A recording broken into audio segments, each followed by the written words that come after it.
नमस्कार, Anoop study zone में आप लोग का स्वागत है। आज हम लोग साइंस का सेट नंबर 2 सॉल्व करेंगे प्रीवियस ईयर का। तो पहला क्वेश्चन है, किसी वस्तु का वास्तविक बड़ा प्रतिबिंब बनाने के लिए अवतल दर्पण के सामने अगर पूछा गया कि वस्तु को कहाँ रखें कि हमें इमेज जो प्राप्त हो वो बड़ा प्राप्त हो और कैसा हो, वास्तविक हो। तो आपके पास ऑप्शन दिया हुआ है अवतल दर्पण। अवतल दर्पण में अगर आपको प्रतिबिंब बड़ा प्राप्त करना है तो टोटल बड़ा प्रतिबिंब प्राप्त करने के लिए 3 है। अब 3 में से भी आपके पास डिवाइड हो जाते हैं, एक उनमें ऐसा होता है जो कि आभासी बनाता है, तो ये तो कैंसिल आउट हो गया। 2 ऐसे होते हैं जो आपके बड़ा प्रतिबिंब बनाता है। अब 2 में आपके केस हैं कि यदि वस्तु को हम लोग F पर रखते हैं तब आपका प्रतिबिंब बड़ा बनेगा, और दूसरा यदि वस्तु को हम लोग C और F के बीच में रखते हैं, C और F के बीच में रखते हैं तब पर भी हम लोग का क्या होता है, बड़ा बनता है।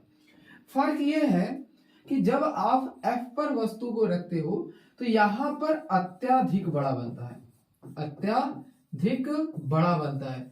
ऐसा क्यों होता है? क्योंकि आप जैसे ही F पर रखोगे तो जो आपका प्रतिबिंब बनता है वो अनंत पर जाके बनता है। तो सही ऑप्शन होगा कि C और F के बीच में बनेगा। C को हम लोग वक्रता केंद्र बोलते हैं और F को हम लोग फोकस दूरी बोलते हैं। तो यहां से हम लोग देख लेते हैं, वक्रता केंद्र C और F के बीच में बनेगा, तो आंसर हमारा बी करेक्ट है। नेक्स्ट प्रश्न है, किसी भी लेंस की क्षमता की इकाई क्या होती है? मतलब लेंस की क्षमता की इकाई मतलब पावर का आपसे क्या पूछा है, यूनिट पूछा है। तो पावर का फार्मूला होता है आपके पास, पावर का फार्मूला होता है P बराबर 1/f। 1/f। f आपका क्या है, फोकस दूरी है, और फोकस दूरी का यूनिट होता है मीटर। तो इसके हिसाब से हम लोग का फार्मूला होगा, P का जो यूनिट होगा फार्मूला के हिसाब से 1 में मीटर, 1 में क्या होगा, मीटर।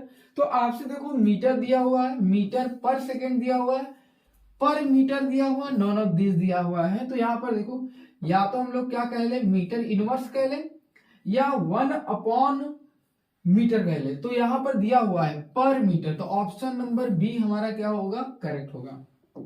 नेक्स्ट प्रश्न है, एक श्वेत प्रकाश की किरण जब कांच से त्रिकोण प्रिज्म से गुजरती है तो उसके रंगों में अलग अलग विक्षेपण होता है, तो सबसे अधिक विचलन किस रंग के लिए होता है? मतलब जैसे आपके पास क्या किए हम लोग, एक प्रिज्म लिए और प्रिज्म से क्या हुआ, कोई भी एक लाइट टकराती है, जैसे एक लाइट, श्वेत लाइट यहां से पहुंचती है, तो यहां से क्या होता है, विचलन कोण अलग अलग भाग में विचलित हो जाते हैं। तो सबसे ज्यादा जो विचलित होगा उसमें उसका थीटा का मान सबसे ज्यादा होगा, उसमें उसके थीटा का मान क्या होगा, थीटा का मान सबसे ज्यादा होगा। तो आपको एक ट्रिक पढ़ाया गया होगा, विबग्योर, विबग्योर, ठीक है, विबग्योर। विबग्योर में आपका रेड लाइट जो होता है उसका विचलन बहुत कम होता है, उसका विचलन बहुत कम होता है। कारण ये है कि उसमें जो विचलन कोण होता है, थीटा का मान वो बहुत कम होता है। तो आपका सही आंसर क्या होगा, बैगनी। अब इसमें खोजते हैं बैगनी है कि नहीं, तो बैगनी ऑप्शन में है, तो बैगनी कलर जो होगा वो सबसे अधिक विचलन रंग के लिए जाना जाता है, ठीक है। नेक्स्ट प्रश्न है आपके पास, सन अपीयर व्हाइट, मतलब जो सन होता है कब आपको सफेद रंग का दिखाई देता है? ऑप्शन इसमें है कि सूर्य उदय के काफी पूर्व, मतलब जब सूर्य उदय होता है, जब उगता है तो उस समय की बात हो रही है, सूर्य उदय या सूर्यास्त के समय, या सूर्य जब उगता है या जब डूबता है। तो इस केस में तो हम लोग जल्दी जानते हैं कि आपको सूर्य जो होता है वो लाल दिखाई देता है। जब सूर्य देव क्या होते हैं, उगते हैं, तो हम लोग को क्या दिखाई देता है, लाल दिखाई देता है, या हम लोग ऐसे बोल ले नारंगी दिखाई देता है। या डूबते समय भी आप देखेंगे तो क्या होगा, या तो आपको लाल दिखाई देगा या तो नारंगी दिखाई देगा। तो ऑप्शन नंबर बी तो कट गया हम लोग का। और दोपहर के समय अगर आप देखें तो हमको कैसा दिखाई देता है, व्हाइट दिखाई देता है। एक्चुअल में आप देखेंगे तो पीला होता है, लगेगा कि पीला है, लेकिन आपको कैसा होता है, व्हाइट दिखाई देता है। तो ऑप्शन नंबर सी जो होगा करेक्ट हो जाएगा। क्योंकि ऐसा क्यों होता है, जैसे आप यहाँ पर देखो, ये आपका पृथ्वी है, ये क्या है आपका पृथ्वी। सपोज आप यहाँ पर खड़े हो, तो जब सूर्य जो होता है यहां से उगेगा और यहाँ पर क्या हो जाएगा, डूब जाएगा। तो इस कंडीशन में क्या होगा कि ये सूर्य जब बीचों बीच आती है आफ्टरनून, इस समय आता है, सूर्य जस्ट आपके ऊपर होता है, तो उस समय में आपके आंख के द्वारा और सूर्य के बीच में जो डिस्टेंस होता है वो बहुत कम होता है, और इनके बीच में जो डिफरेंट प्रकार की लेयर पाई जाती है वो भी क्या होती है, कम हो जाती है। तो इस समय, और इसमें और भी एटमॉस्फेरिक रिफ्लेक्शन होता है, वायुमंडलीय अपवर्तन भी होता है, तो यहाँ पर बहुत कम होता है, इसलिए आपके आंखों पर जो लाइट पहुंच पाती है वो श्वेत रंग का ही पहुंच पाता है। इसलिए आपको दोपहर के समय में सूर्य जो होता है आपको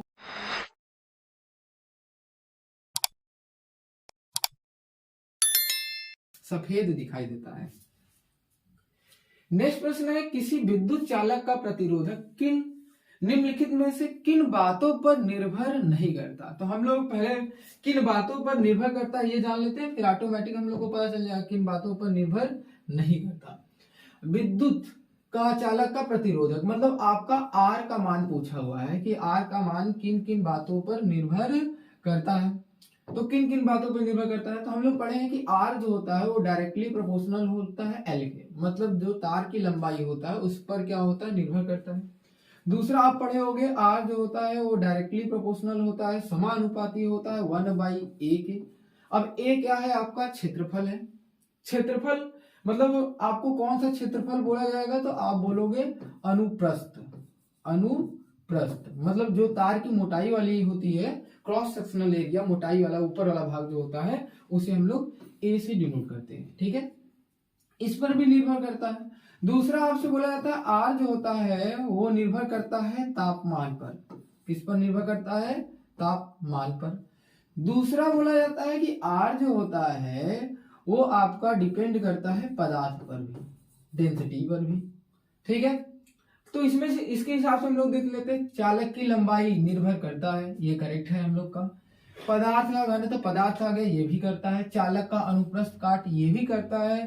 चालक का आकार इस पर निर्भर नहीं करता, ठीक है। नेक्स्ट प्रश्न है आपके पास, कब 4 विद्युत चालकों को समायोजन बनाने पर उसका परिणाम न्यूनतम होगा।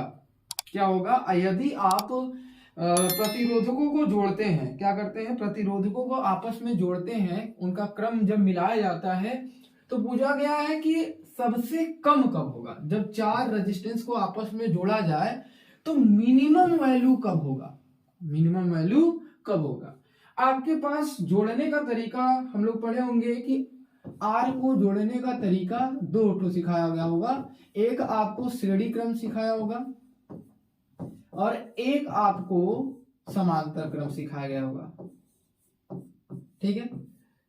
2 आपके क्रम सिखाए गए होंगे। तो बोला गया यदि 4 सेम हो, आर आर आर आर, ये 4 सेम रेजिस्टेंस है, प्रतिरोधक है, इनको किस क्रम में जोड़ दिया जाए कि जो आंसर हम लोग का आ रहा है वो मिनिमम आना चाहिए, मतलब रिजल्टेंट वैल्यू क्या आनी चाहिए, मिनिमम आना चाहिए। क्या आना चाहिए, मिनिमम, कम से कम लाना है। तो ऐसा तभी पॉसिबल है जब इन चारों रेजिस्टेंस को समांतर क्रम में जोड़ दिया जाए। तो इसके हिसाब से आंसर आपका क्या हो जाएगा, जब सभी को समांतर क्रम में जोड़ा जाए। ऑप्शन नंबर ए जो होगा आपका करेक्ट है। नेक्स्ट प्रश्न है, एक विद्युत धारावाही चालक के कारण उत्पन्न चुंबकीय क्षेत्र की दिशा ज्ञात करने के लिए निम्नलिखित में से किस नियम का सहायता लेते हैं हम लोग, किसकी मदद से।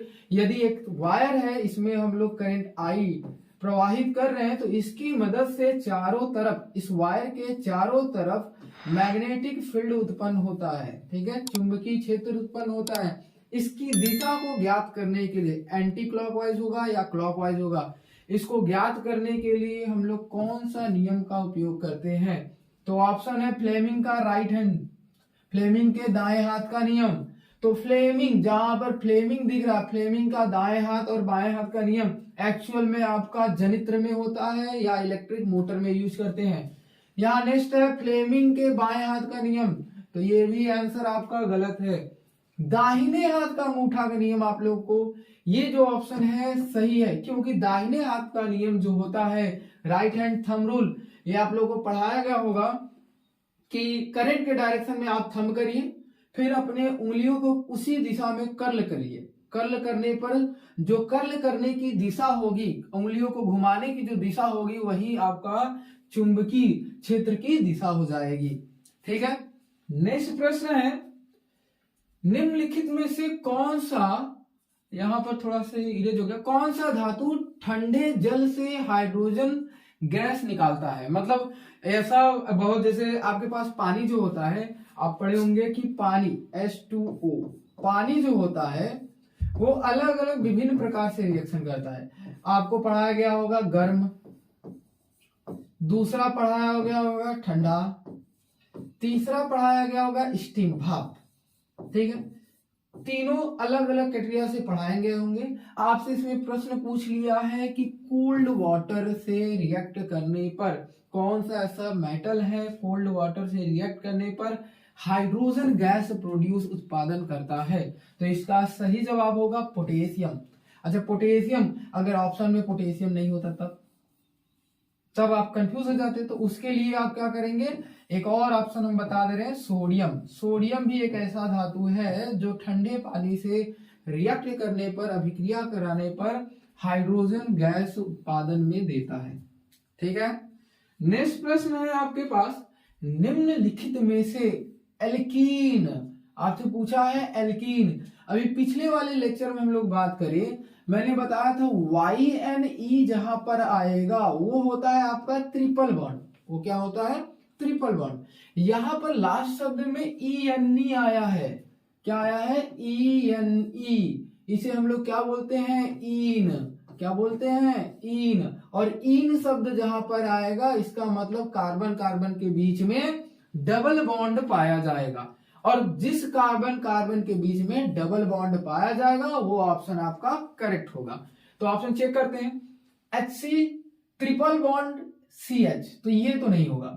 H2C डबल बॉन्ड CH2, तो आपका करेक्ट आंसर है B। ठीक है।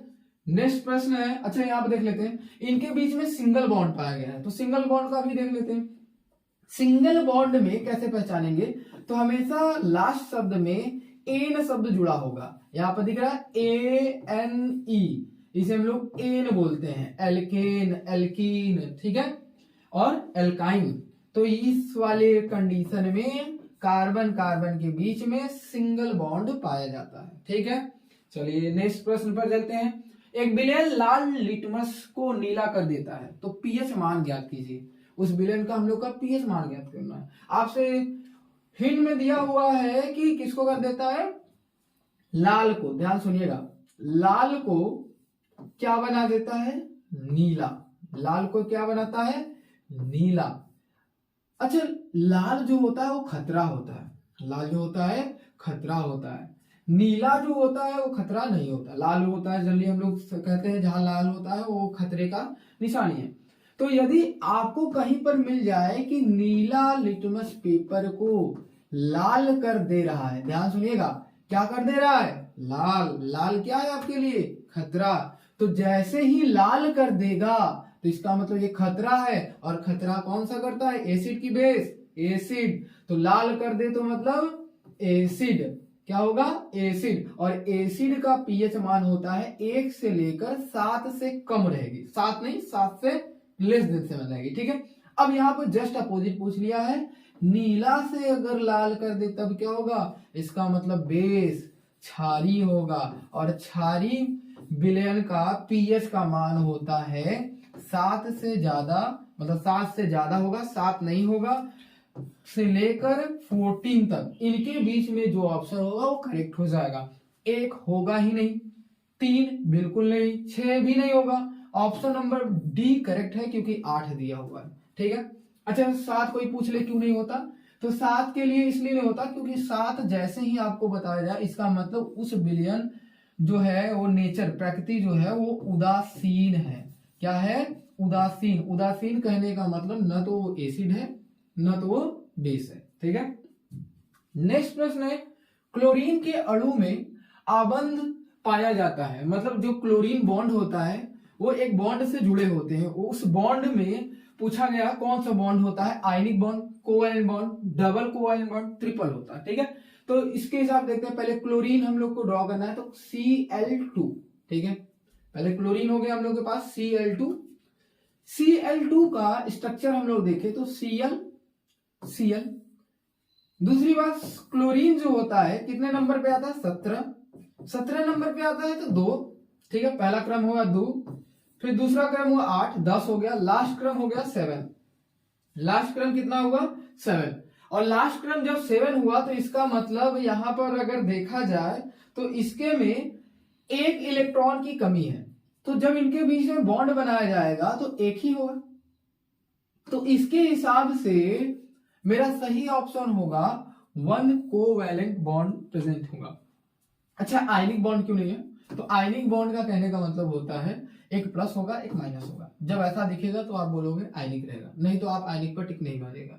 डबल बॉन्ड कब दिखेगा? जब किसी कंपाउंड के जो भी मॉलिक्यूल होगा उनके बीच में ऐसे डबल बॉन्ड होना चाहिए। अगर एग्जांपल में जैसे आपको देखना है तो O2 देख लीजिए, O इनके बीच में डबल बॉन्ड होता है।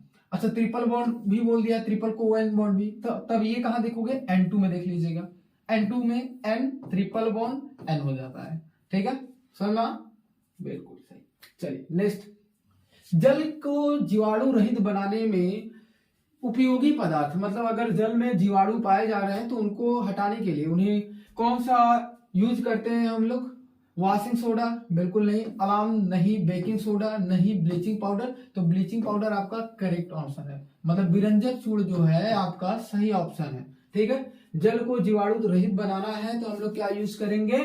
विरंजक चूर्ण। अगर ऑप्शन में विरंजक चूर्ण के जगह नॉन ऑफ दिस हो गया, NOT, नॉन ऑफ दिस, ठीक है, इनमें से कोई नहीं, तब आप क्या मारोगे? अलार्म मारोगे, ठीक है। फिक्री आपका करेक्ट हो जाएगा। नेक्स्ट प्रश्न आइए देखते हैं हम लोग। जिन अभिक्रियाओं में आयनों के विनिमय से नए यौगिक बनते हैं उन्हें कहा जाता है, मतलब बोला गया reaction which compound to form the exchange of ion, मतलब आयनों का एक्सचेंज होना, ये कौन सी अभिक्रिया है? अच्छा, प्रतिस्थापन होगा नहीं। प्रतिस्थापन में क्या करते हैं? एक एटम को हम लोग बाहर निकालते हैं, दूसरा वाला सब्स्टिट्यूट कर जाता है, उसके जगह पर आ जाता है। दूसरा योगात्मक हम लोग पढ़े हैं कि उसमें हाइड्रोजन को ऐड किया जाता है। पिछले लेक्चर में हमने बताया था कि हाइड्रोजन को क्या किया जाता है? ऐड किया जाता है Ni और पैलेडियम के उपस्थिति में। वियोजन अभिक्रिया भी आपके क्या होते हैं? 1 से 2 बनते हैं, ठीक है। फिर उसके बाद अपघटन होते हैं। एक है उभय अपघटन एक्चुअल में एनसीईआरटी में ये नाम नहीं पढ़े होंगे, तो इसलिए क्या करना, इसके लिए इंग्लिश पढ़ना। डबल डीकंपोजिशन रिएक्शन, तो यही आपका करेक्ट आंसर है, डबल डीकंपोजिशन रिएक्शन। कैसे देख लेते हैं हम लोग। HCl एक कंपाउंड है, HCl एक कंपाउंड है, हम लोग क्या करते हैं? NaOH से रिएक्शन कर देते हैं, NaOH से रिएक्शन कर देते हैं। तो यहां पर आप लोग जानते हो क्या बनेगा? NaCl plus H2O। ध्यान से देखिए, HCl में आपके पास H प्लस Cl माइनस होता है, NaOH में Na प्लस OH माइनस होता है। हुआ क्या? यहां का Cl माइनस, ठीक है, और यहां का प्लस Na प्लस, ये दोनों मिलकर एक नया कंपाउंड बने। समझ में आएगा? फिर उसके बाद यहां का H प्लस, ठीक है, और यहां का OH माइनस, ये दोनों मिलकर एक नया कंपाउंड बना है पानी। तो यहां पर हो क्या रहा है? एक प्लस एक माइनस, एक प्लस एक माइनस। तो यहां पर देखिए बोला भी है एक्सचेंज ऑफ आयन, इनके आयन आपस में इंटरचेंज हो जाएंगे। तो इसके हिसाब से ऑप्शन क्या हो गया? ऑप्शन नंबर बी, ठीक है। नेक्स्ट प्रश्न है, पादप में जाइलम का कार्य क्या होता है? तो जाइलम एक छोटा सा वर्ड है, जाइलम का कार्य पूछा है, तो जाइलम का कार्य है जल का वहन करना। याद करना होगा तो स्पेलिंग देखिए, जाइलम हिंदी में लिखा भी जाता है जाइलम। तो जाइलम में पहला शब्द देखिए क्या आया है? ज, तो ये जल को ढोता है। सेम उसी प्रकार अगर आप देखो, एक वर्ड और आता है आपके पास, फ्लोएम, ठीक है, एक वर्ड और आता है, इसको भी हम लोग लिखेंगे तो फ्लोएम। फ्लोएम का पहला शब्द एफ, तो इसका मतलब एफ का मतलब क्या होता है? फूड। एफ का मतलब क्या होता है? फूड। फूड मतलब क्या? भोजन। तो फ्लोएम आपका प्लांट में क्या करता है? भोजन को ढोता है, ठीक है। नेक्स्ट प्रश्न पर आते हैं हम लोग। अनुवांशिकता के प्रयोग के लिए मेंडल ने निम्नलिखित में से किस पौधे का उपयोग किए थे? ये क्वेश्चन हम लोग देखें तो हर बार ये हर सेट में क्या हो रहा है, रिपीट कर रहा है। तो कौन सा? बहुत इजी प्रश्न है। पी का उपयोग किए थे। टमाटो तो बिल्कुल नहीं किए थे, बैगन भी नहीं किए थे, मस्टर्ड भी, सरसों भी नहीं किए थे, तो इसका उपयोग पी मटर में किए थे। ठीक है, नेक्स्ट प्रश्न है, निम्नलिखित में से कौन सा मादा जनन तंत्र का भाग नहीं है? ये भी प्रश्न आपका पिछले सेट में मैंने कराया था, सेम क्वेश्चन रिपीट किया है। अंडाशय आपका मादा जनन तंत्र का भाग है, गर्भाशय भी मादा जनन तंत्र का भाग है, शुक्रवाहिका यही एक ऐसा पोर्शन है जो मादा जनन तंत्र का नहीं है, ये नर जनन तंत्र का भाग है। ठीक है, और डिंब वाहिनी जो है ये भी आपका मादा जनन तंत्र का भाग है। ठीक है, नेक्स्ट प्रश्न पर आते हैं। स्वपोषी पोषण के लिए आवश्यक है, ऑप्शन नंबर ए कह रहा है कार्बन डाइऑक्साइड तथा जल, दूसरा ऑप्शन बोल रहा है सूर्य का प्रकाश, सनलाइट, तीसरा ऑप्शन बोल रहा है क्लोरोफिल, चौथा ऑप्शन बोल रहा है इसमें से सभी। और हम लोग जानते हैं कि यदि स्वपोषी जो होते हैं, जो प्लांट होते हैं, एक्चुअल में CO2 प्लस H2O इन दोनों को मिलाकर सनलाइट और क्लोरोफिल के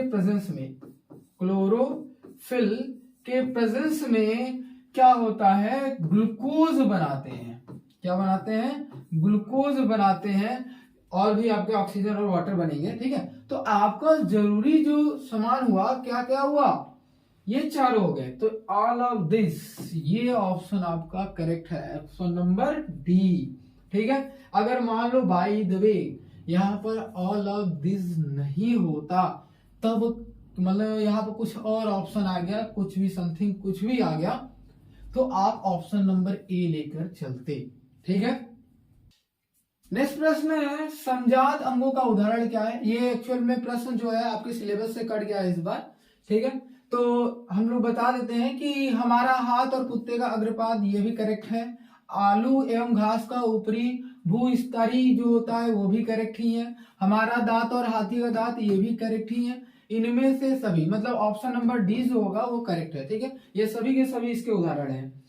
नेक्स्ट प्रश्न है, अलैंगिक जनन मुकुलन द्वारा होता है, ये भी आपके पिछले सेट में हमने कराया था। देखिए यहाँ पर बस अलैंगिक जनन मुकुलन द्वारा होता है। अमीबा गलत है, प्लाज्मोडियम ये भी गलत है, ईस्ट करेक्ट है। बस पिछले वाले में फर्क ये था कि ईस्ट के जगह आपको क्या दिया था, हाइड्रा दिया था, और मैंने स्लैश करके आपको उसमें भी बताया था अगर हाइड्रा नहीं दिया है तो वहां पर प्रश्न में ऑप्शन में क्या देगा, ईस्ट देगा, और ईस्ट आप उसको सही मारकर चले आएंगे। ठीक है, नेक्स्ट प्रश्न है, प्राकृतिक वर्णवाद का प्रतिपादन किसने दिया था? मतलब आपको नेचुरल सिलेक्शन ऑफ थ्योरी, मतलब जो भी जीव जंतु आपके नेचर में पाए जाते हैं उनका सिलेक्शन, उनका जो थ्योरी है सबसे पहले नहीं,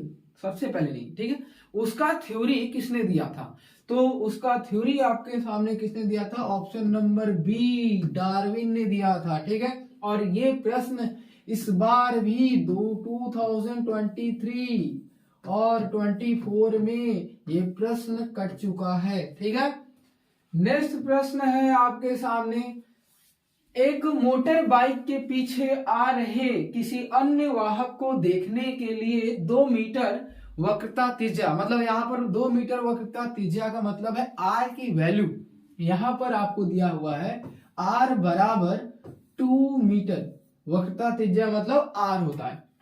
फिर बोला है एक उत्तल दर्पण, हिंट दिया है, कौन सा दर्पण भाई? उत्तल दर्पण, आपको यहाँ दिया है उत्तल दर्पण आपको दे दिया है। उत्तल दर्पण लगा है, बाइक को पीछे से आ रहे वाहक की दूरी मोटर बाइक के सामने किसी समय 4 मीटर की है। कितने मीटर? 4 मीटर, मतलब जो वस्तु आपका मिरर के जो मिरर में दिख रहा है, जो भी वस्तु हुआ वो आपके लिए क्या होगा? वस्तु। तो आपका u की वैल्यू यहाँ पर दी हुई है 4 मीटर। कितना दिया हुआ है? 4 मीटर, और u की वैल्यू हम लोग सदैव किसमें लेते हैं? नेगेटिव में। ठीक है, नेक्स्ट प्रश्न है इसी में आगे पूछा है, तो गणना कीजिए या बताइए प्रतिबिंब दर्पण से कितनी दूरी पर, मतलब आपको यहाँ प्रश्न पूछा है भी की वैल्यू पूछ लिया, ठीक है। कहाँ दिखेगी भी, कहाँ दिखेगी और कहाँ पर है, किरण आरेख बनाकर समझाइए। एकदम पूरे विधिवत तरीके से हम लोग क्या करेंगे, इसको सीखेंगे। तो नेक्स्ट स्लाइड ऐड कर लेते हैं। यहाँ पर ऐड हो गया बैकग्राउंड, चलिए इस पर हम लोग पढ़ेंगे। अब आपको यहां पर दिया हुआ था सबसे पहले उत्तल दर्पण, क्या दिया था, उत्तल दर्पण। तो उत्तल दर्पण आपका पहले तो याद होना चाहिए कैसे बनता है। नॉर्मल छोटा सा हम लोग बना लेते हैं, इस तरीके से आपका उत्तल दर्पण बनता है, ठीक है।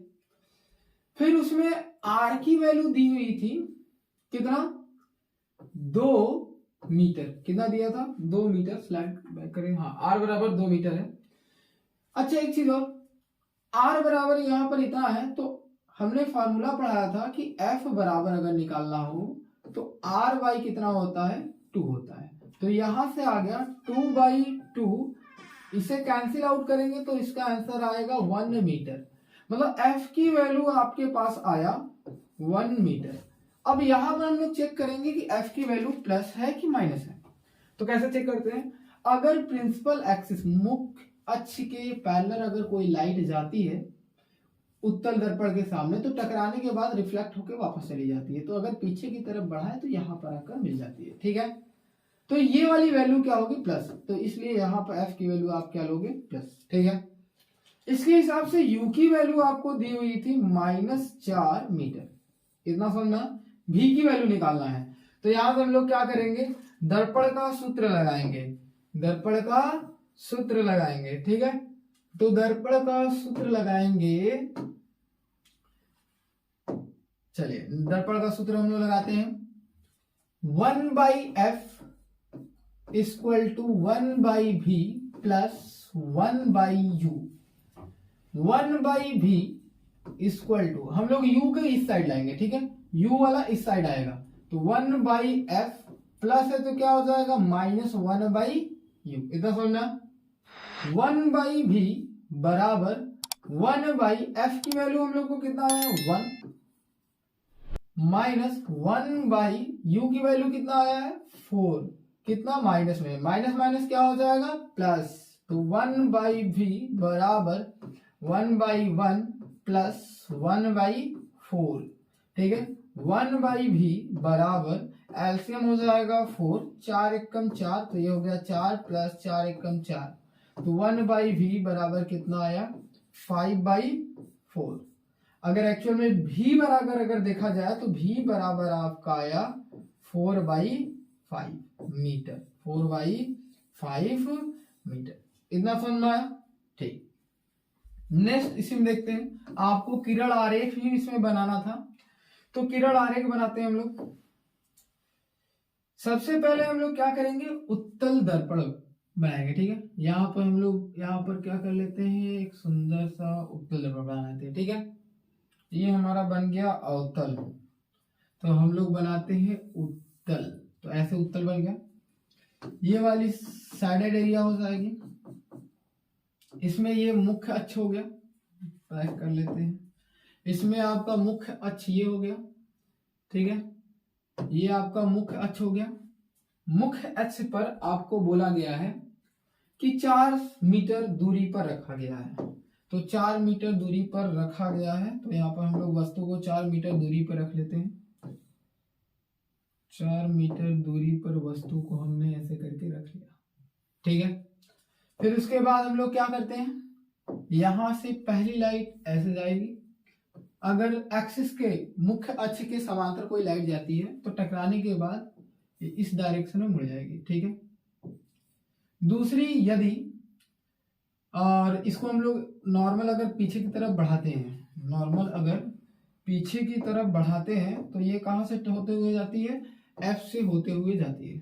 कहां से होते हुए जाती है, एफ से होते हुए जाती है। डन। फिर उसके बाद एक लाइट जो होती है वो सी से होते हुए जाती है। यहाँ पर हम लोग लिख लेते हैं, यहाँ पर हम लोग का क्या है, एफ है। और एक जो लाइट होती है हम लोग सी से भेजते हैं, वक्रता केंद्र से। तो यहां से हम लोग एक सी से भेज लेते हैं, ठीक है। सी से भेजने पर आपकी जो लाइट होगी, यहाँ पर देखिए आपको कट कहाँ कर रहा है, यहाँ पर कट कर रहा है, ठीक है। तो आपका जो प्रतिबिंब बनेगा वो यहाँ पर बनेगा, ठीक है। मतलब लाइट अगर सी से, आप रूल पढ़े होंगे, अगर सी से अगर लाइट को आप भेजते हो तो वापस टकराने के बाद ये वापस उसी लाइट पर चली जाती है, ठीक है। सेम ऐसा, ठीक है। तो प्रतिबिंब आपका कहाँ बना, पी और एफ के बीच में बना, ठीक है। छोटा बना, आभासी बना, ठीक है। चलिए नेक्स्ट प्रश्न करते हैं। यहाँ पर निकट दृष्टि दोष, एक आदमी है उसे क्या हो गया है, निकट दृष्टि दोष हो गया है, उसे शॉर्ट साइडनेस हो गया है। फिर बोला है कि शॉर्ट साइड, पहले ये समझते हैं कि निकट दृष्टि दोष में क्या होता है। जैसा एक्चुअल में नाम होता है वैसा वो आदमी का दोष होता है, जैसे कहने का मतलब है। यहाँ पर बोला गया निकट, मतलब निकट बोल रहा है तो उसका मतलब उससे निकट का दिखाई दे रहा है, दूर का नहीं दिखाई दे रहा। मतलब जो दोष है, जो दिखाई दे रहा है वही आपका यहाँ पर क्या बोला जाता है, दोष है, ठीक है। तो निकट दृष्टि दोष, तो निकट दृष्टि दोष में आपको निकट का तो दिखाई दे रहा है, और हम लोग जानते हैं कि कितनी होती है, नियरेस्ट पॉइंट जो लिया जाता है, सबसे कम जो निकट पॉइंट होता है वो 25 सेंटीमीटर होता है। और कहां तक दिखाई देना चाहिए, इंफिनिटी तक, मतलब इतने से इतने के बीच में ये हमारे आंखों का रेंज है, दिखाई देना चाहिए। तो इतना अगर दिखाई दे रहा है तो हमारे आंखों का रेंज क्या है, सही है, ठीक है। तो इसके हिसाब से बोला है कि जो आदमी है, जो व्यक्ति है, उसको अधिक से अधिक दिखना इंफिनिटी चाहिए, लेकिन कितना, अधिक से अधिक कितना दिख रहा है, 100 मीटर। कितना दिख रहा है, 100 मीटर। तो इसका मतलब यहां पर उस आदमी को भी की वैल्यू दे दिया है 100 मीटर। डन, चलिए अच्छा, नेक्स्ट माइनस है। फिर बोला है कि उसे इसको सही करने के लिए, सही करने, गणना करना है, इसको सही देखना है, गणना करना है कि दृष्टि के लिए अनंत दूरी तक देखना है। इसके लिए उपयोग प्रकृति, फोकस दूरी, लेंस का प्रयोग, किरण आरेख, मतलब आपको जितना भी पढ़े हो इसमें सब लिख देना है। कितने नंबर का है प्रश्न, 4 नंबर का है, ठीक है। तो लाइन बाय लाइन करते हैं। अब आपको देखना कहां तक है, इंफिनिटी तक देखना है। तो u की वैल्यू क्या हो गई, इंफिनिटी। इतना समझ में, u की वैल्यू क्या हो गई, इंफिनिटी। और f की वैल्यू निकालना है, f की वैल्यू क्या करना है, निकालना है। तो यहाँ पर हम लोग यूज क्या कर रहे हैं, लेंस है, आंखों में हम लोग को लेंस है। तो लेंस का फॉर्मूला होता है 1/f = 1/v माइनस 1/u।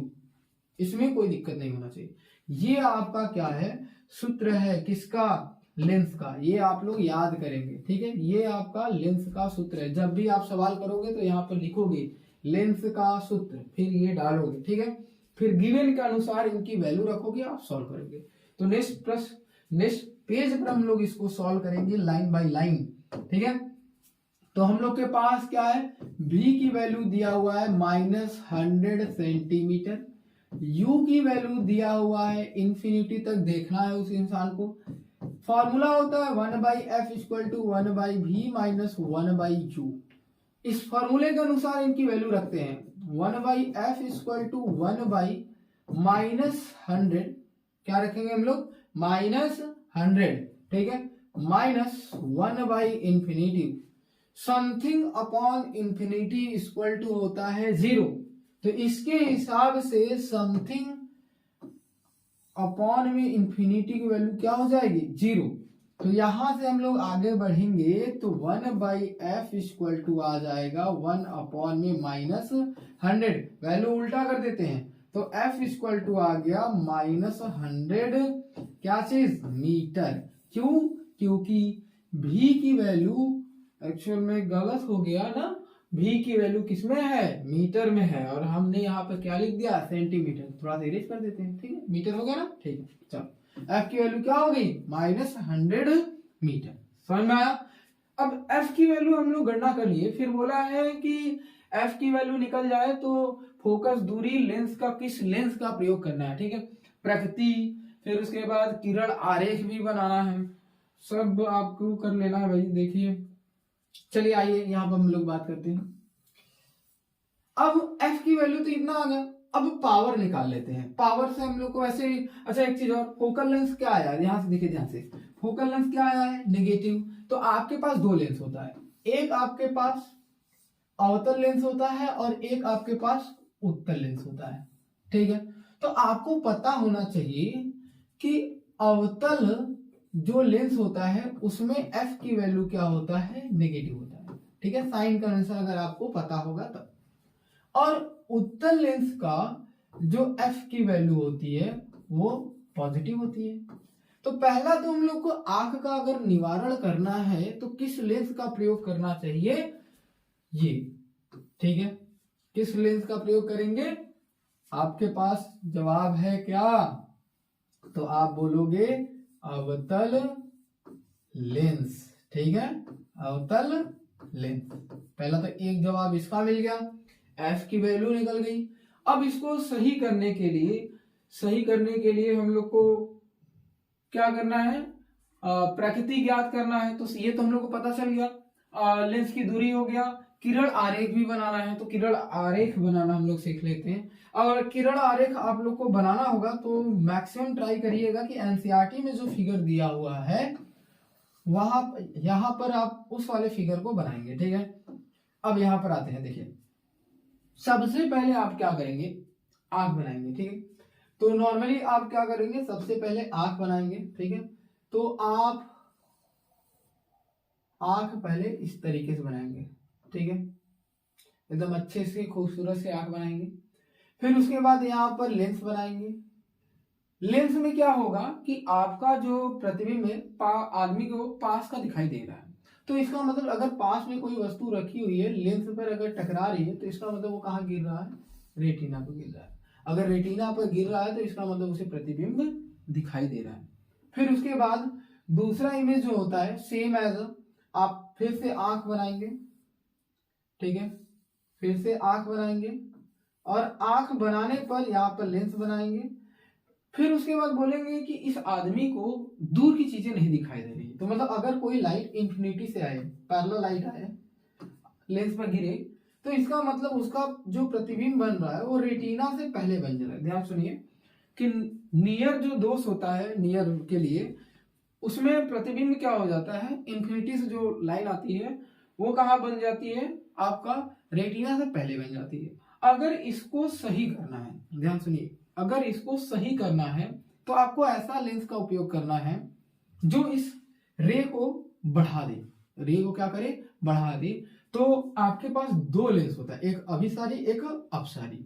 तो एक मैंने ये पढ़ा है, एक मैंने ये पढ़ा है। तो हम लोग जानते हैं कि अगर आप इस लेंस का उपयोग करते हो तो कोई लाइट आती है तो वो फैला देती है, ये क्या करती है, फैला देती है। तो आप क्या करेंगे, थर्ड वाला इसके बाद एक और फिगर बनाएंगे और उसमें आगे ये वाले लेंस का उपयोग करेंगे और आपका ये क्वेश्चन पूरा कंप्लीट हो जाएगा। ठीक है, नेक्स्ट प्रश्न है, ओम के नियम क्या है, ओम का नियम क्या कहता है। फिर बोला है इसकी व्याख्या कीजिए, इससे संबंधित विद्युत परिपथ बनाकर कीजिए। यह भी बताइए कि विद्युत चालक का प्रतिरोध किन किन बातों पर निर्भर करता है। 4 नंबर का प्रश्न है और पूरी कहानी इसी में पूछ लिया है कि भाई आपको सब कुछ बता देना है जो जो आप पढ़े हो ओम से रिलेटेड। ठीक है, तो आइए हम लोग बात करते हैं। ओम का नियम क्या करता है कि किसी निश्चित तापमान पर, ध्यान सुनिए, किसी नियत तापमान पर या आप बोलो नियत तापमान पर या रूम टेम्परेचर, ठीक है, कमरे के तापमान पर या किसी नियत तापमान पर यदि विभवांतर जो भी वो समानुपाती हो आई के, ध्यान सुनिएगा, विभवांतर जो हो समानुपाती हो आई के, तो इसी को हम लोग क्या कहते हैं, ओम का नियम। इसी को हम लोग क्या बोलते हैं, ओम का नियम। और भी जो होता है, इसी प्रोपोर्शनैलिटी समानुपाती को साइन हटाने के लिए हम लोग एक कांस्टेंट वैल्यू जोड़ते हैं, जिसे हम लोग आर से रिप्रेजेंट करते हैं। तो फॉर्मूला हो गया V बराबर आई आर। ठीक है,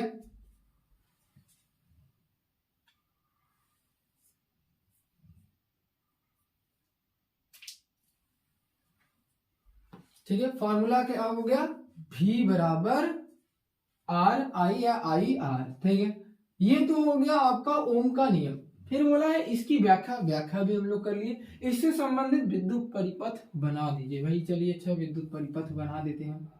तो विद्युत परिपथ बना लेते हैं। यहाँ पर हम लोग क्या करते हैं, आपका मन है तो बल्ब लगा लीजिए, ठीक है। अगर बल्ब नहीं लगाने का मन है तो बल्ब क्या होता है, एक रेजिस्टेंस होता है। तो यहाँ पर हम लोग अब ओम नियम पढ़ रहे हैं, तो यहाँ पर हम लोग क्या करते हैं, रेजिस्टेंस बना लेते हैं, ठीक है। ये रेजिस्टेंस का सिंबल है। फिर उसको हम लोग क्या करते हैं, इसमें एक बैटरी जोड़ देते हैं, ठीक है। बैटरी जोड़ने के बाद हम लोग एक चीज और कर लेते हैं, इसमें एक कुंजी लगा देते हैं, ठीक है। यहाँ पर कुंजी लगा देते हैं और यहाँ पर हम लोग प्लस, यहाँ पर माइनस, यहाँ पर हो गया करंट आई जाएगा और करंट आई वापस आएगा। ये आपका विभवांतर है, ये आपका आर है, ठीक है। इससे संबंधित विद्युत परिपथ बना दीजिए। भाई बना दिया मैंने। फिर बोला है यह भी बताइए कि विद्युत का चालक प्रतिरोध किन किन बातों पर निर्भर करता है। जस्ट पीछे हमने अभी बात किया था कि आर जो होता है वो समान, आप डायरेक्ट ऐसे नहीं लिखेंगे, ठीक है। पहला लाइन आप हिंदी में जब लिखेंगे कि प्रतिरोधक, विद्युत प्रतिरोधक जो होता है वो समानुपाती होता है किसके, तार के लंबाई के। एल जो होता है तार की लंबाई होती है। तो पहली लाइन आप वो लिखोगे, फिर आप उसमें ये वाला ब्रैकेट डालोगे, ठीक है। फिर दूसरा लाइन लिखोगे, आर जो होता है, यही आप मैं जो बोल रहा हूँ यही लिखोगे। आर जो होता है वो इनवर्सली व्युत क्रमानुपाती होता है 1/a, मतलब काट सेक्शनल एरिया। मतलब आर जो होता है इनवर्सली प्रोपोर्शनल होता है ए का। अब इसमें ए क्या है, काट, आप लिख दे रहे हैं काट अनुप्रस्थ, अनुप्रस्थ क्षेत्रफल, ठीक है। अनुप्रस्थ क्षेत्रफल। एल जो है वो लंबाई है तार की, ठीक है, लंबाई, ठीक है। फिर उसके बाद आप क्या बोलोगे, आर जो होता है वो निर्भर करता है तापमान पर। किस पर, तापमान पर। दूसरा बोलोगे आर जो होता है वो किन पर निर्भर करता है, पदार्थ पर, कि किस पदार्थ का बना हुआ है। इन चार बातों पर आर जो होता है निर्भर करता है, ठीक है। नेक्स्ट प्रश्न है कि विद्युत मोटर और विद्युत धारा, ठीक है, इन दोनों में बात करते हैं।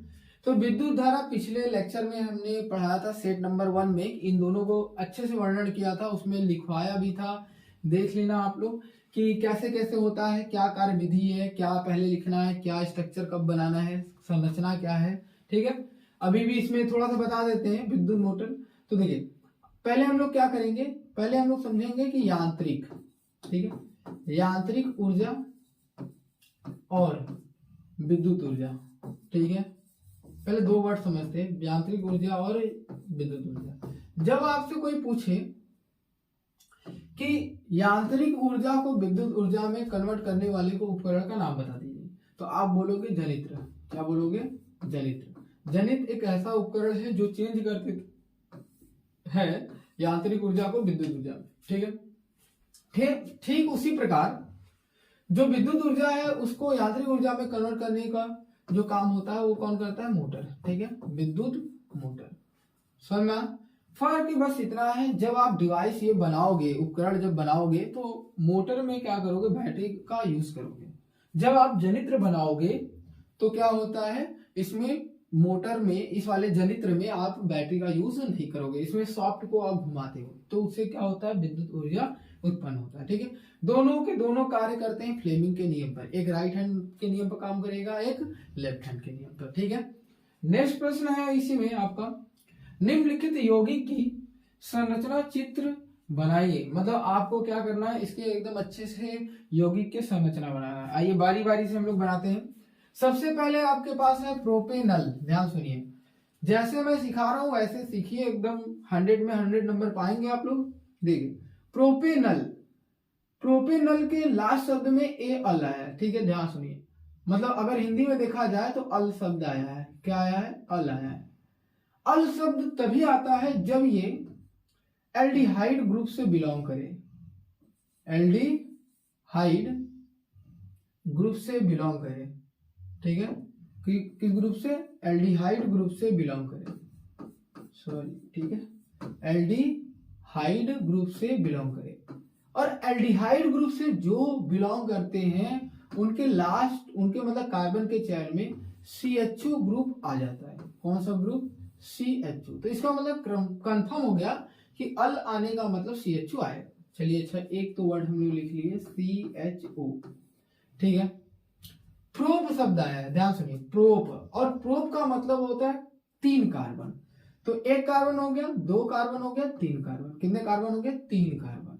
अब 3 कार्बन तो हो गया, अब क्या करना है? हाइड्रोजन जोड़ना है। हाइड्रोजन जोड़ने के लिए हम इनके बॉन्ड देखते हैं, मैक्सिमम 4 बॉन्ड होने चाहिए। तो इस कार्बन के पास एक बॉन्ड है, तो 1 2 3 पर हाइड्रोजन जुड़ जाएगा, ठीक है। इस कार्बन के पास 2 है, तो एक यहां हाइड्रोजन जुड़ जाएगा, एक यहां जुड़ जाएगा। और यहां पर अगर देखा जाए तो डबल बॉन्ड O और यहां पर H हो गया।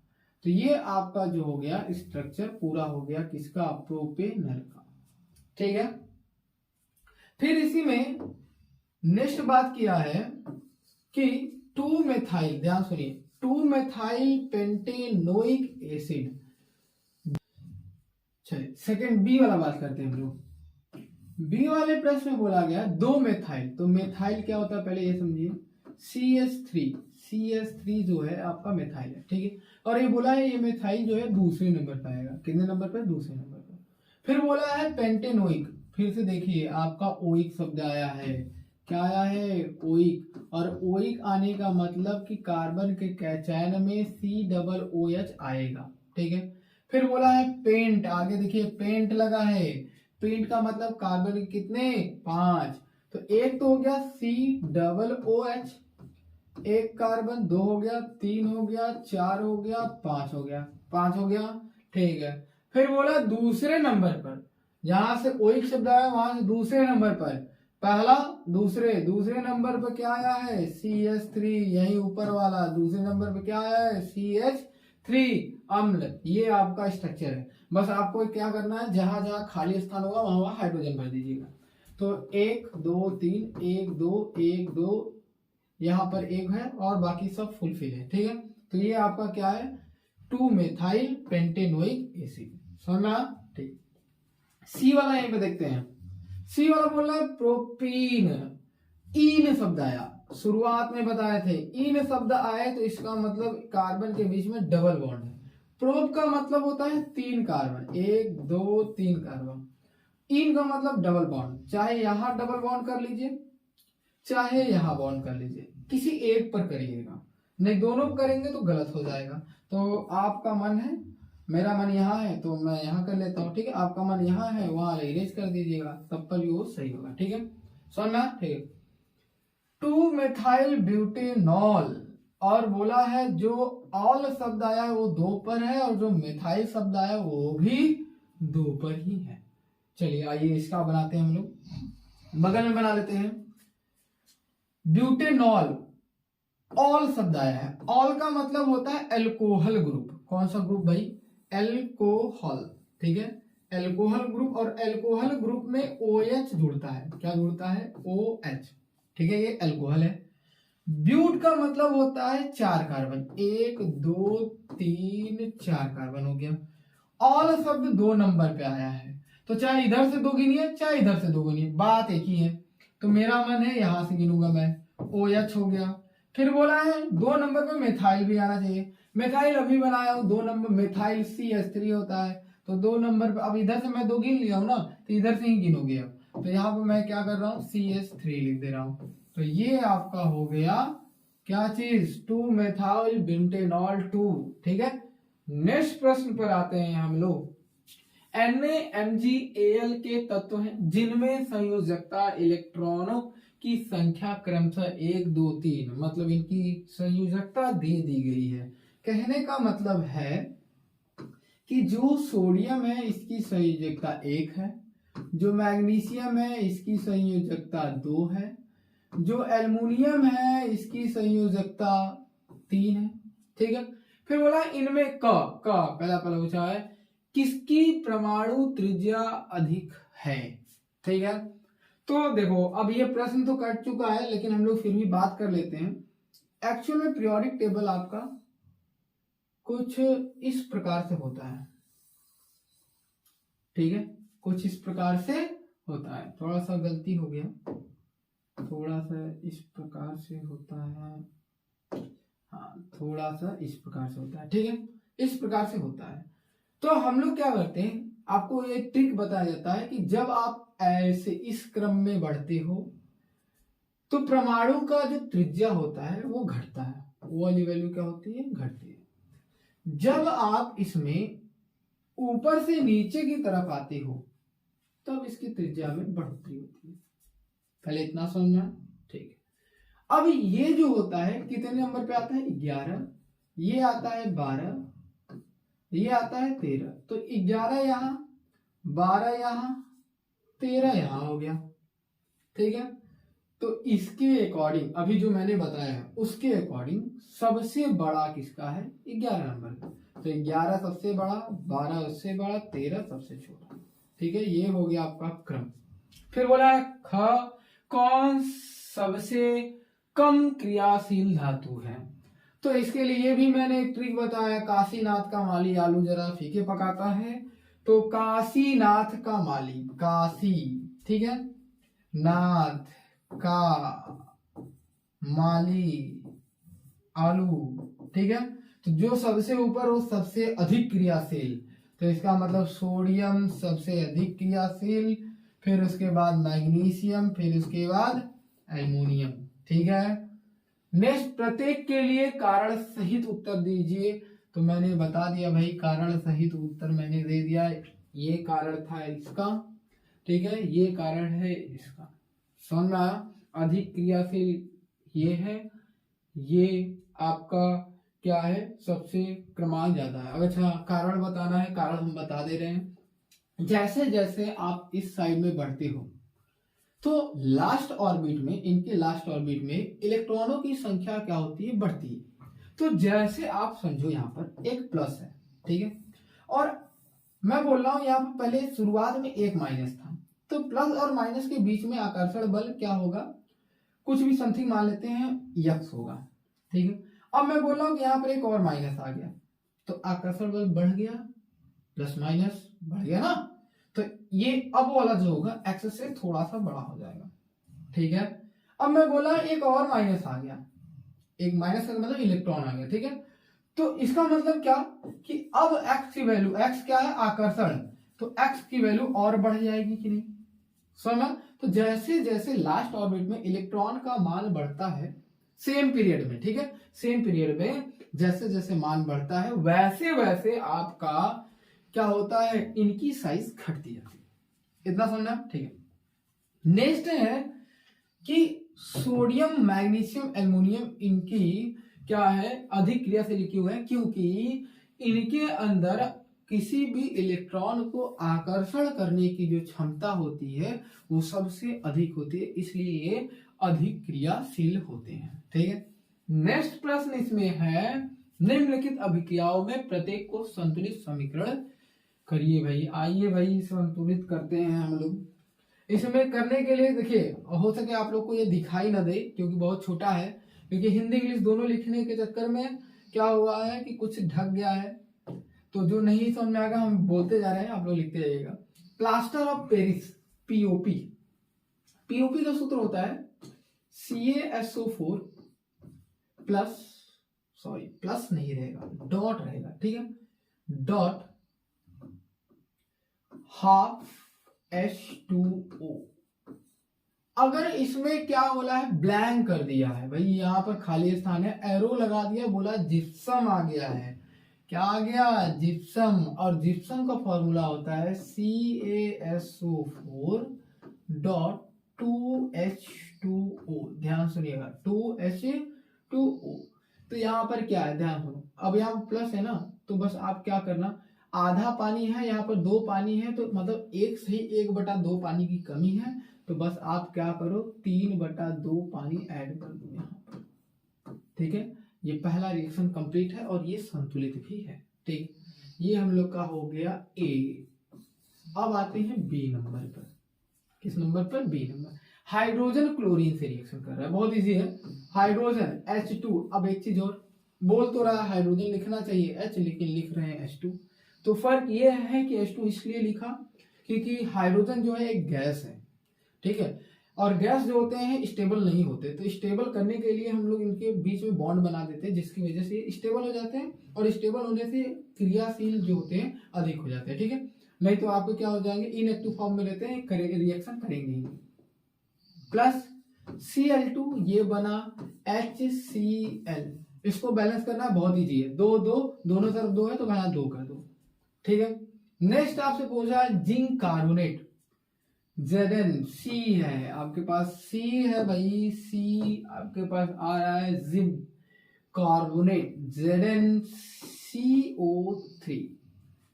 पहले तो जिंक कार्बोनेट का इस सूत्र होता है, एरो दे दिया जिंक ऑक्साइड ZnO, ऑक्साइड को O बोला जाता है, ठीक है, प्लस बचा क्या भाई, तो CO2, ठीक है। यहां पर जिंक के साथ एक ऑक्सीजन क्या हो गया, निकल गया, बच्चा जो वो मैंने यहां पर लिख दिया, ठीक है। नेक्स्ट प्रश्न है आपका इसमें मैग्नीशियम, यहां पर दिया हुआ है डी वाला हम लोग के सामने है मैग्नीशियम, मैग्नीशियम को लिखते हैं Mg, फिर प्लस दिया हुआ है, नहीं पता क्या है, अब नहीं पता तो कुछ समय बाद पता हो ही जाएगा। मैग्नीशियम क्लोराइड बोल दिया है MgCl2 हो गया, प्लस हाइड्रोजन, हाइड्रोजन है इसलिए H2 लिख दिया, देखो ध्यान से, बहुत इजी है। यहाँ पर Cl, यहाँ पर क्या रहेगा मुझे नहीं पता है, यहाँ पर क्या रहेगा मुझे नहीं पता है, आप लोग को भी नहीं पता है, बहुत इजी। Mg है, बचा क्या, Cl और H, अभी मैंने बताया था H और Cl जुड़ते हैं तो क्या होता है HCl, तो बस आप एकदम आंख बंद करके HCl लिख दो, ये करेक्ट हो जाएगा, ठीक है। अब बैलेंस ही चेक करना है, एक्चुअल में बैलेंस करना होगा तो बहुत इजी है। मैग्नीशियम अकेले है, मैग्नीशियम अकेले है, Cl2 Cl1 है, H2 H1 है, तो यहाँ पर 2 कर दीजिए, ये बैलेंस हो जाएगा, ठीक है। अब आप पूछोगे प्रश्न सर यहाँ पर 2 कैसे आ गया, तो पहले वाला क्लास देखिए, क्योंकि यहाँ बता दे रहे हैं मैग्नीशियम की बैलेंसी क्या होती है, 2 होती है, क्लोरीन की बैलेंसी 1 होती है, जब ये आपस में जुड़ते हैं तो इनकी बैलेंसी आपस में इंटरचेंज हो जाती है, ठीक है। चलिए नेक्स्ट इसी में है बेरियम क्लोराइड, नेक्स्ट इसी में क्या है, बेरियम क्लोराइड, ये है DE हो गया ये, ठीक है। Barium chloride BaCl2 same as magnesium की तरह है, ठीक है। सल्फ्यूरिक अम्ल मतलब H2SO4, ठीक है, एरो आ गया, ठीक है। फिर एक ब्लैंक दिया हुआ है, फिर हाइड्रोक्लोरिक अम्ल दे दिया है, तो इसका मतलब ब्लैंक है, फिर HCl, देखिए अब कैसे होगा, यहां से HCl बाहर आया है, क्या बाहर आया है, HCl बाहर आ गया है, इट मीन्स कि यहां से Cl बाहर आया है और H बाहर आया है, तो ये दोनों तो बाहर आ गए। अब बचा क्या, BaSO4, तो यहां पर लिख लेते हैं BaSO4, ठीक है। अब आप पूछोगे कि सर यहाँ की बैलेंसी कहाँ चली गई, तो यहाँ की बैलेंसी भाई इसी में रह गई, इसकी बैलेंसी होती है 2, इसकी भी बैलेंसी होती है 2, दोनों आपस में कट गए, इंटरचेंज होते समय क्या हो गया, कट गए, क्योंकि बैलेंसी आपस में बदलती तो है लेकिन सेम होने की वजह से कट जाती है, ठीक है। सिल्वर नाइट्रेट नेक्स्ट है, इसमें F नंबर आ गया, सिल्वर नाइट्रेट, सिल्वर को बोलते हैं Ag, नाइट्रेट को बोलते हैं NO3, ठीक है। फिर बोला है सोडियम आयोडाइड, मतलब Na, सोडियम को बोलते हैं NaI आयोडाइड, फिर एरो दिया हुआ है, क्या आ रहा है नहीं पता, क्या आ रहा है नहीं पता, और पता करना है हम लोग को, सोडियम नाइट्रेट दे दिया है, प्लस सोडियम नाइट्रेट NaNO3। अब ध्यान से देखिए यहाँ पर NO3 चला गया, ठीक है, Na भी चला गया, बचा I और Ag, तो हो गया AgI, और एक्चुअल में ये देखिए बैलेंस है, ये एक्चुअल में क्या है, बैलेंस। अच्छा ऊपर वाला हमने बैलेंस नहीं किया, यहाँ पर क्लोरीन 2 है, यहाँ पर हाइड्रोजन भी 2 है, तो सिंपली यहाँ पर 2 कर दो, ठीक है। नेक्स्ट प्रश्न, चलिए निम्नलिखित पर टिप्पणी कीजिए, निम्नलिखित पर टिप्पणी करना है आपका। पहला है डिसोसिएशन रिएक्शन, वियोजन अभिक्रिया क्या होता है। देखिए आपसे जब पहला चैप्टर पढ़े होंगे, वियोजन होगा, अपघटन होगा, ठीक है, आप संयोजन होगा, संयोजन होता है, वियोजन, वियोजन को हम लोग क्या बोलते हैं, क्या चीज करना, डिसोसिएशन होना या अपघटन हो जाना। जैसे पहला, सबसे पहले आपको क्या पढ़ाया जाता है, संयोजन अभिक्रिया, संयोजन मतलब कॉम्बिनेशन रिएक्शन होता है। पहले वाले कंडीशन में बोला जाता है, पहला संयोजन बता रहा, मैं वियोजन अभी नहीं बता रहा हूँ, ठीक है। संयोजन बोला जाता है A + B और ये प्रोडक्ट बना लेगा C, मतलब 2 या 2 से अधिक अभिकारक मिलके एक सिंगल उत्पाद का निर्माण करते हैं, तो उसे हम लोग संयोजन अभिक्रिया कहते हैं।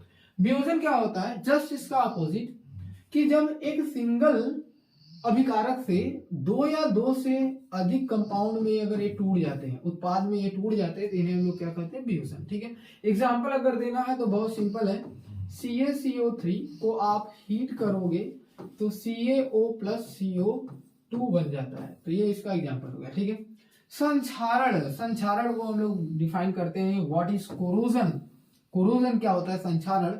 तो हम लोग क्या बोलते हैं कि कोरोजन एक तरह का क्या है, प्रक्रिया है जो, ठीक है, जो किसी धातु जो धातु होता है वो वायु में उपस्थित मॉइस्चर, नमी, ठीक है, वायु, ठीक है, जल, इनके उपस्थिति में क्या होता है, जब इनके संपर्क में आते हैं तो धातु का क्या होता है, खपत होता है, क्या होता है, खपत होता है, और इसी को हम लोग एक नाम देते हैं संक्षरण होना। ठीक है, संक्षारण होना, सॉरी, संक्षारण, कोरिजन। ठीक है, इसी को हम लोग क्या बोलते हैं, संक्षारण।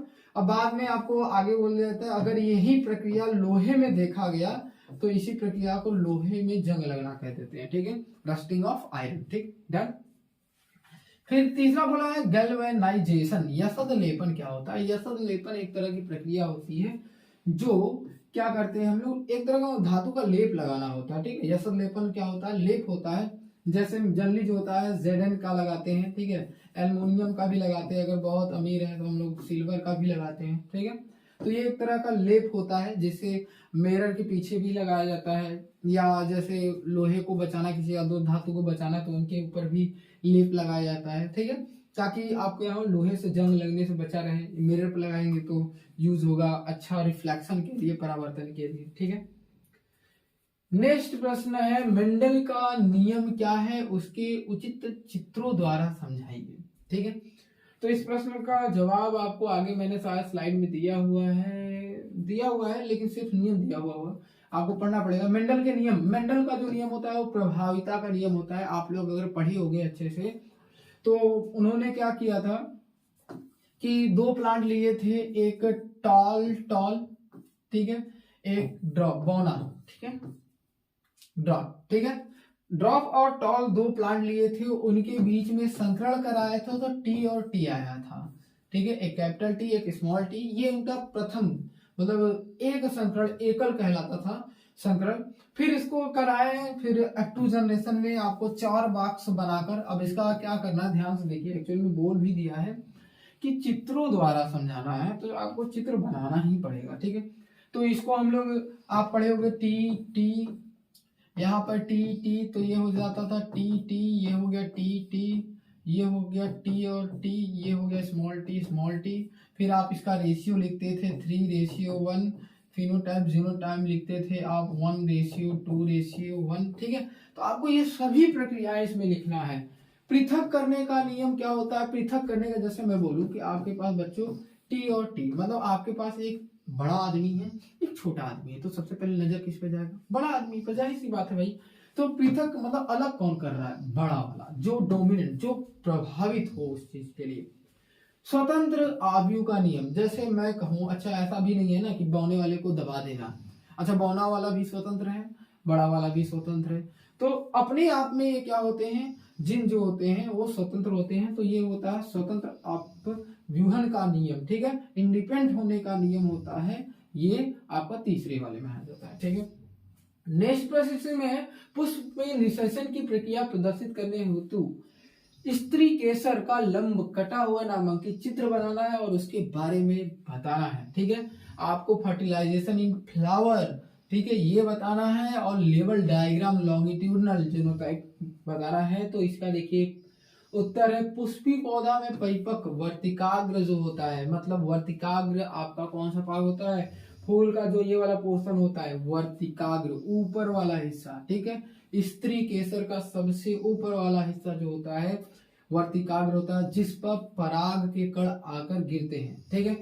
फिर बोला है पराग के कण पहुंचते हैं, यही लाइन बोला गया। पराग के कण कहां से आते हैं, तो पराग कोश से आते हैं। ठीक है, आपको ये दिखाई नहीं दे रहा होगा, आप बुक में देख लीजिएगा। ठीक है, पराग कोश, पुंकेसर मतलब जो नर जनन फूल में जो नर फूल होता है उसके पराग कोश पर से पराग के कण उठकर कहाँ आते हैं, वर्तिकाग्र पर। ठीक है, उसे हम लोग परागण कहते हैं। इस प्रक्रिया को क्या कहते हैं? परागण, पॉलिनेशन कहते हैं। ठीक है, परागण की प्रक्रिया आगे चलकर जब मेल और फीमेल इकाइयों में संयोजन, फ्यूजन होते हैं, जब आपस में मिलते हैं, तो उस प्रक्रिया को हम लोग एक शब्द देते हैं निषेचन या फर्टिलाइजेशन। जब ये पराग के कण नीचे आकर क्या होते हैं? निषेचन होते हैं, आपस में संकरण करते हैं, तो उन्हें हम लोग फर्टिलाइजेशन कहते हैं। डन।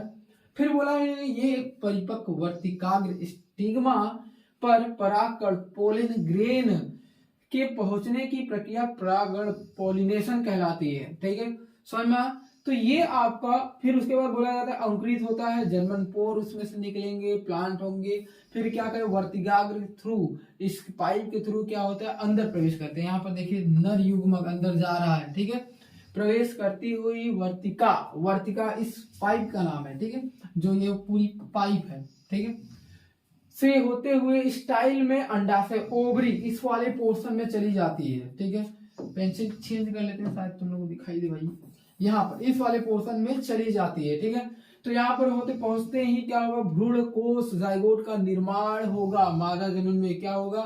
जायगोट का निर्माण होगा, और वहां पर निषेचन की प्रक्रिया क्या हो जाएगी? पूर्ण हो जाएगी। तो आपको इतना पहले लिखना है, और ये दोनों डायग्राम अच्छे से आपको बनाना है, और लेबलिंग बहुत अच्छे से करना है।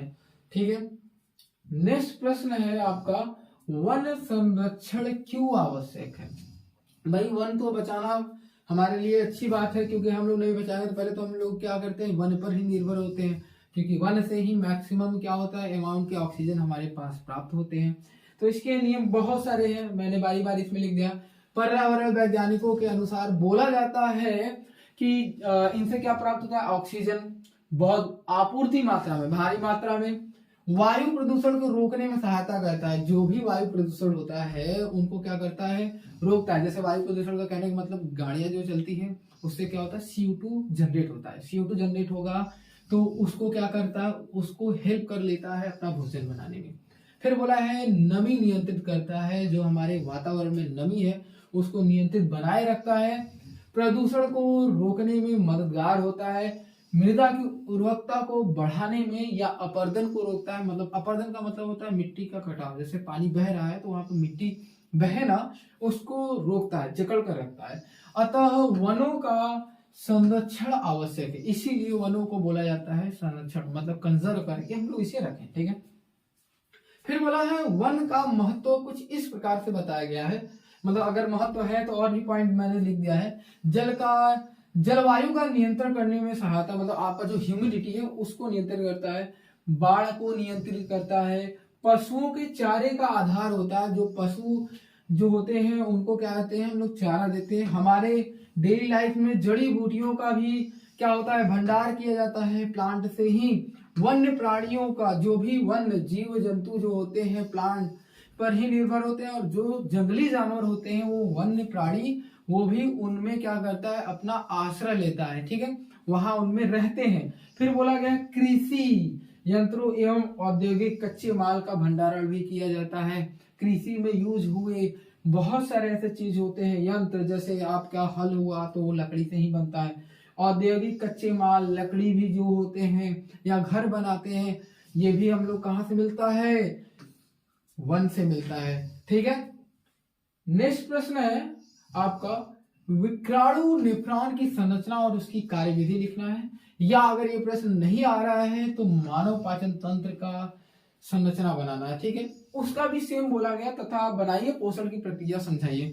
तो आप क्या करोगे? अच्छे से इनका डायग्राम बनाओगे, लेबल करोगे, और नेफ्रॉन में क्या करेंगे? नेफ्रॉन जो है आप इसमें क्या करोगे? सबसे पहला पॉइंट डालोगे बोमेन कैप्सूल। ठीक है, बोमेन कैप्सूल, फिर उसके बाद आप बोमेन सबटूम आएगा। ठीक है, ग्लोमेरस होगा, फिर एसीटी, फिर हेनल का लूप डीसीटी, फिर उसके बाद संग्राहक वाहिका पाया जाएगा। तो इन जो अभी मैंने 5 पॉइंट मैंने बोला, तो इनके बारे में आप डिटेल से लिखोगे। ठीक है, अगर आपको मानव के पाचन तंत्र के बारे में बनाना है तो अच्छे से बनाएंगे, लेबलिंग करेंगे।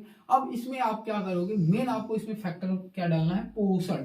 तो पोषण में क्या आता है? कार्बोहाइड्रेट, फैट और प्रोटीन, ये 3 आपको पढ़ाया जाता है। तो आप इनको क्या करोगे? Line by line, step by step आप क्या करोगे? पाचन तंत्र में बताओगे कि कौन सा जो पोषक है किस भाग में पचता है, किसकी वजह से पचता है वो आप बताओगे, और पचने के बाद वो किसमें चेंज हो जाता है ये आपको महत्वपूर्ण है। अगर आपको ऐसा लग रहा है कि नहीं लिख पाएंगे तो प्रीवियस वाले लेक्चर में जाइएगा, सेट नंबर 1, ये आपका सेट नंबर 2 है, ये सेट नंबर क्या है 2 है, तो इसमें नहीं पिछले वाले में जाइएगा, ठीक है। तो उसमें मैंने बताया है कि कैसे कौन सा कहां पर पचता है और किसमें चेंज होता है, ठीक है। अगर आप देख लीजिए यहाँ पर डायग्राम अच्छे से नहीं आया है, तो ये जो है बहुत इंपॉर्टेंट है, ठीक है।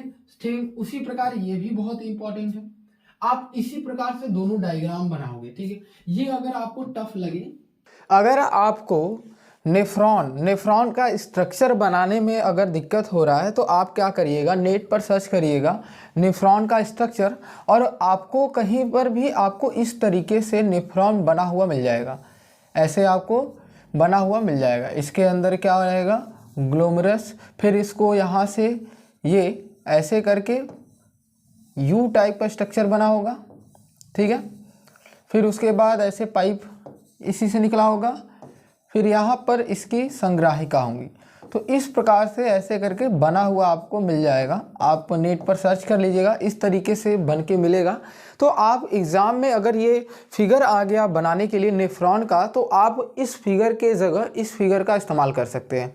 और इसके ऊपर क्या करिएगा कि ब्लड वेसल्स, आपकी रक्त वाहिकाएँ जो होंगी, आप ऐसे करके अपने अंदाज से, ठीक है, अपनी तरीके से इस पर क्या करिएगा, 2 कलर का कर दीजिएगा, एक डार्क पेंसिल कर दीजिएगा, एक हल्का कर दीजिएगा, ठीक है।